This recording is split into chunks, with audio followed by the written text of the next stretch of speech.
17 सितंबर को पीएम मोदी 75 साल के होने वाले हैं। उनके 75 साल के पूरा होने से पहले मोहन भागवत ने बड़ा बयान दिया है।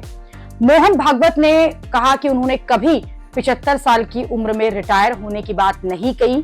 संघ में 80 साल तक लोग काम करते हैं। He never said that I will retire or someone should retire.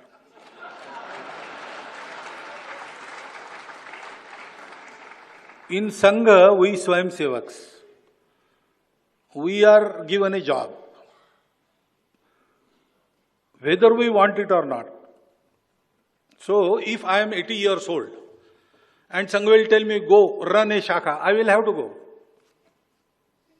I cannot say I have completed 75 years, I want to enjoy the retirement benefits. No, there is no benefit in Sangha. And even if I am 35, Sangha may say, you sit in the office. We do whatever Sangha tells us. We don't say, I will do this. अब मोहन भागवत के इस बयान का यही मतलब निकाला जा रहा है कि प्रधानमंत्री मोदी 75 क्या 80 साल में भी रिटायर नहीं होने वाली हैं। जबकि जुलाई में मोहन भागवत ने यह कहा था कि 75 साल वाले व्यक्ति को रिटायर हो जाना चाहिए। मोहन भागवत ने तब कहा था कि 75 की उम्र होने के बाद दूसरों को भी अवसर देना चाहिए। जब आपको 75 साल पूरे होने पर शॉल ओढ़ाई जाती है तो इसका मतलब होता है कि हमारी उम्र हो चुकी है, अब थोड़ा किनारे हो जाना चाहिए। तब मोहन भागवत के इस बयान को प्रधानमंत्री मोदी के रिटायरमेंट से जोड़कर देखा जा रहा था और ये कहा जा रहा था कि अब तो संघ भी चाहता है कि पीएम मोदी जो है उस फॉर्मूले को अपनाएं जो उन्होंने दूसरे नेताओं के लिए बनाया था, यानी 75 साल में रिटायर होने का। लेकिन अब मोहन भागवत ने साफ कर दिया है कि उन्होंने 75 साल में रिटायर होने की बात नहीं कही थी।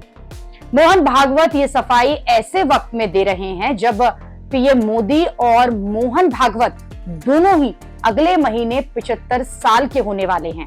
मोहन भागवत का ये बयान इसलिए भी बड़ा है क्योंकि आडवाणी, मुरली मनोहर जोशी समेत कई नेताओं को उम्र का हवाला देकर ही राजनीति से संन्यास जो है वो दिलाया गया। और विपक्ष यही कह रहा है कि क्या पीएम मोदी खुद भी 75 साल में रिटायरमेंट होंगे या फिर ये फॉर्मूला सिर्फ दूसरे नेताओं के लिए रखा गया था।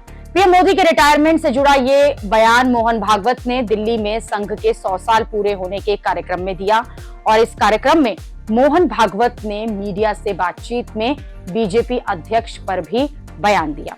जब मोहन भागवत से पूछा गया कि बीजेपी अध्यक्ष के चुनाव में आखिरकार इतना वक्त जो है वो क्यों लग रहा है, तो मोहन भागवत ने कहा कि इसमें संघ की कोई भूमिका नहीं है। अगर संघ की भूमिका होती तो इतना वक्त ही नहीं लगता। यानी इशारों में भी उन्होंने बीजेपी अध्यक्ष के चुने जाने पर तंज कर दिया।